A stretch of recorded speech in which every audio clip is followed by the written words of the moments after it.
Good evening. We will present a literary work that use the modernism method in a poem, Mentality of Modern Poetry by Wallace Stevens. And we have three members. Myself named Siti Nurjana Tanggahma, and I have two friends names Catherine, Evelyn, and Husaini.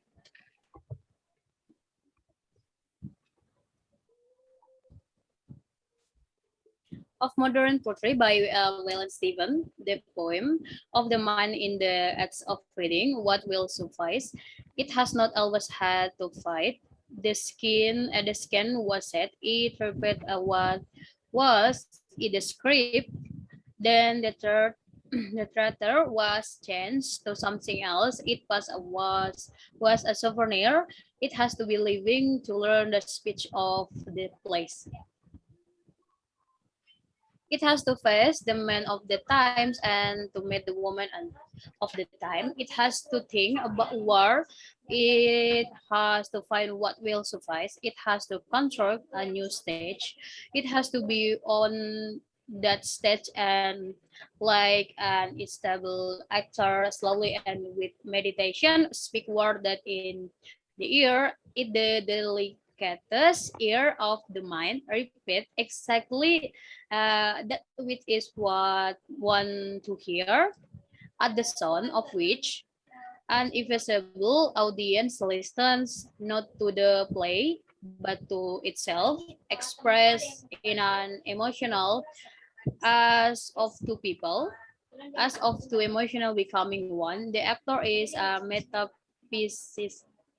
metaphysician in the dark, Tuajian an instrument, Tuajian a wireless starring that gives on passing through sudden rightness, fully containing the mind below which it cannot decide. This can beyond which is has no will to arise, it must be fine fighting of stratification and may be of men skating. A woman dancing, a woman combing the poem of the act of the mind. Okay. Analysis of literary device used in of modern poetry. Literary devices are tools used by writers and poets to convey their emotion, feelings, and ideas to the readers. Wallace Stevens has used a few literary devices. It's important to note that in modern poetry, very few devices are used because the phrase used are direct and simple. Here is the analysis of some literary device used in this poem. 1. Consonance. Consonance is the repetition of consonant sound in the same line. For example, the sound of T. In exactly that we wants to hear at the sound, and the sound of S into something else. Its past was souvenir. Number 2, personification.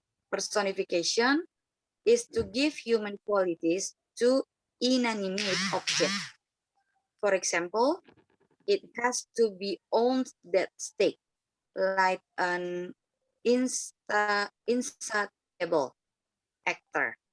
A metaphysician in the dark and with meditation speak word that in the air. Number 3, assonance. Assonance is the repetition of the sound of A in N, like an insatiable actor, slowly and with meditation. Number 4, metaphor. It is a figure of speech in which an implied comparison is made between the object different in nature. The entire poem is an extended metaphor for the baseline of religious and traditional values. Theories, pros and cons. Pros, an emphasis on impressionism and subjectivity in writing. Second, a movement away from the apparent objectivity provided by omniscient third-person narrators. Fixed narrative, point of view, and clear-cut moral positions. The less, an emphasis of fragmented form, discontinuous narratives, and random seeming collages of different materials. Cons, a blurring distinction between genres so that footprint seems more documentary. Two, a tendency toward reflexivity of self-consciousness about the production of the work of art, so that each piece call attention to its own status as a production, as something constructed and consumed in particular ways. Three, a rejection of elaborate formal aesthetic in favor of minimalist design, and rejection in large parts of formal aesthetic theories in favor of spontaneity and discovery in creation. The last, a rejection of the distinction between high and low or popular culture, but in choice of material used to produce and in methods of displaying, distributing, and consuming art. Conclusion. Finally, Stephen says that modern poetry has to have a single subject at its core, and that subject is poetry itself.